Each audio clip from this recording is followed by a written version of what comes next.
옛날에 어머니와 아들이 살고 있었다. 어느 날 아들은 한양에 과거 시험을 보러 올라갔다. 어머니는 새벽같이 일어나 찬물로 목욕을 하고 깨끗한 옷을 갈아입은 후 뒷마당에 정화수 한 그릇을 떠놓고 빌기 시작했다.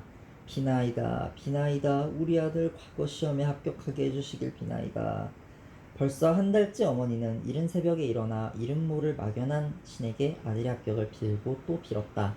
그러나 불행하게도 아들은 과거 시험에 떨어지고 말았다. 그 어머니는 자신의 정성이 부족해서 아들이 떨어졌다고 철석같이 믿고 아들보다는 자신을 탓하며 슬피 울었다. 지성이면 감천이라는 말을 들어보았을 것입니다. 정성이 지극하면 하늘도 감동하게 된다는 뜻으로 무슨 일이든지 정성을 다하면 아주 어려운 일도 쉽게 해결된다는 말입니다. 이런 정서가 우리에게 익숙하다 보니 위와 같은 광경이 지극히 자연스럽게 느껴지는 것이 사실입니다. 더욱이 어머니의 희생적이며 겸손한 모습이 감동적이기까지 합니다. 그러나 이것은 사실과는 좀 거리가 있습니다. 특별한 상황이 없는 한 아들은 실력이 모자라서 과거에 떨어졌을 것이 뻔하기 때문입니다. 그럼에도 어떤 종류건 신앙이라는 말만 들어가면 우린 막연하고 두루뭉술하게 그것을 믿으려 합니다. 이 어머니의 기대는 무엇이었습니까? 정화수를 떠놓고 매일 열심히 빌면 그 정성에 감동해서 어떤 신이 자신의 소원을 들어줄 것이라는 바람이었습니다. 그러나 이 어머니가 빌었던 대상은 불명확한 신이었을 뿐 아니라 그 바람을 이루어줄 능력도 없는 신이었습니다. 대상도 없는 이 믿음에 누가 응답하겠습니까?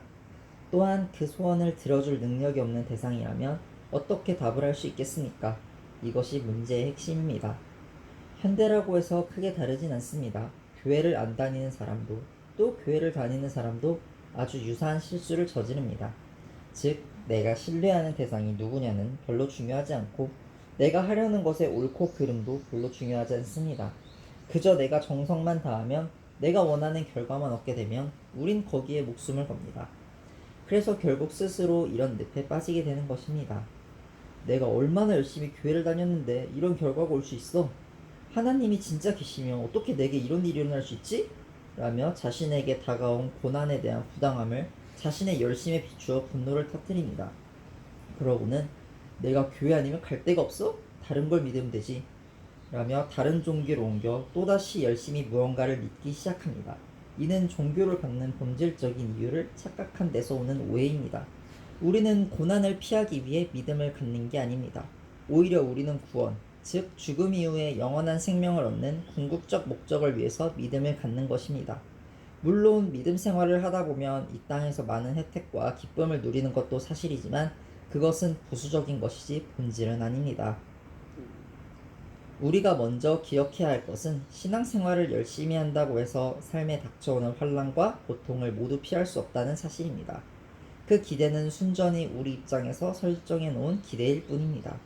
인생의 고난은 우리의 열심과는 상관이 없는 문제입니다.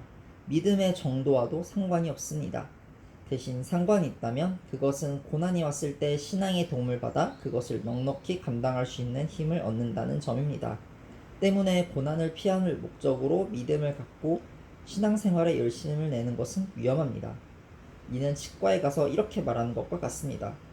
그동안 치과에 다녔으면 내 이에 음식물이 끼지도 않고 충치도 영원히 생기지 말아야죠. 엉터리 치과 같으니라고. 그러나 살기 위해 식사를 하는 한 우리는 늘 음식물이 이에 끼고 단 것을 먹는 한 충치가 생길 가능성이 있다는 사실을 인정해야 합니다. 뭐든 열심히만 믿으면 된다는 생각, 어려움만 오면 신앙의 회의에 빠지는 생각, 종교는 다 똑같다는 생각, 이러한 생각을 버리고 이제는 당신이 믿고 의지해야 할 진정한 참신을 찾아 신앙의 진정한 목적을 이룰 필요가 있습니다. 간직하기.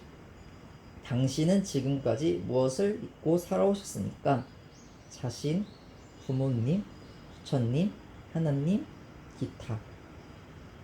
지금까지 믿어온 그 대상은 당신을 확실하게 구원할 만큼 위대한 존재입니까?